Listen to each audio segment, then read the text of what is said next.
Сәлем достар, сіздермен бірге Қытай дүкен арнасы. Бүгін менде ең бірінші бейне сабақ, ең бірінші видео.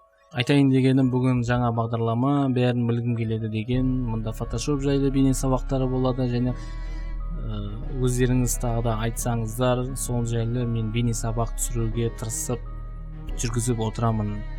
Ал бүгін бізде ВКонтакте желісіндегі группаның авасын жасаймыз. Мына көріп тұрғаныңыздай осындай ава жасаймыз.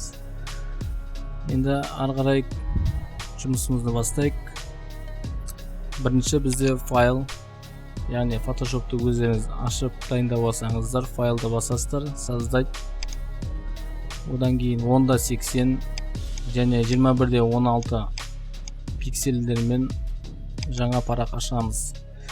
Ол парақты заливка батырмасымен, құралымен қараға бояу аламыз. Әрі қарай World of Tanks'тың логотипін алып қоямыз. Ол логотип кішкентай. Логотипті Shift батырмасымен басып тұрып үлкейтеміз. Екінші логотип бар. Екінші логотипті дәл солай қоямыз. Shift батырмасын басып үлкейтеміз. Неге Shift батырмасын басып үлкейтеміз? Өйткені Shift батырмасын баспай үлкейткен жағдайда ол пішінін өзгертеді. Яғни сопақ болмаса жалпақ болып өзгеріп кетеді, достар.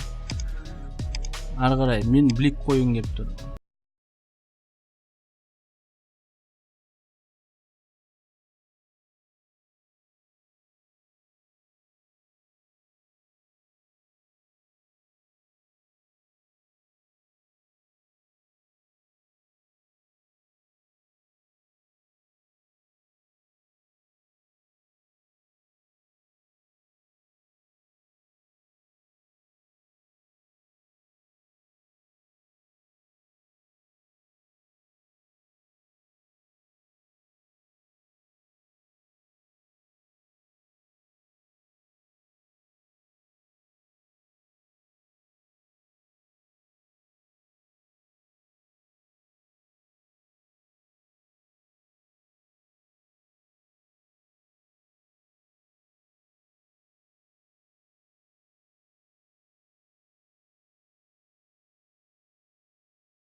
Жартылай дайын. Енді мен тағы бір блик қосқым келіп тұр.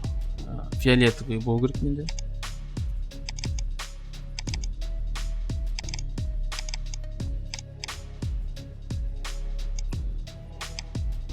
Бұл бликті біз үлкейтеміз. Қалай үлкейтеміз? Shift батырмасын басып тұрып үлкейтеміз.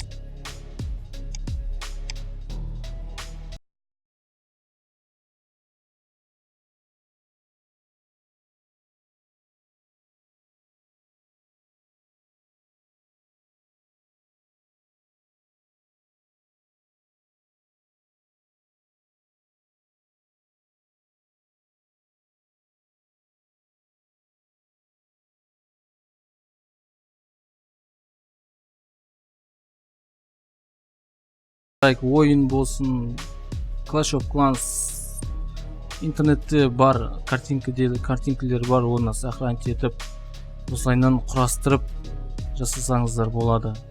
Осы видеоны көріп үйреніңіздер, қалай жасап не қылатынын, және алдағы уақытта қандай видео түсіретінін жайлы айтып кетсеңіздер де болады.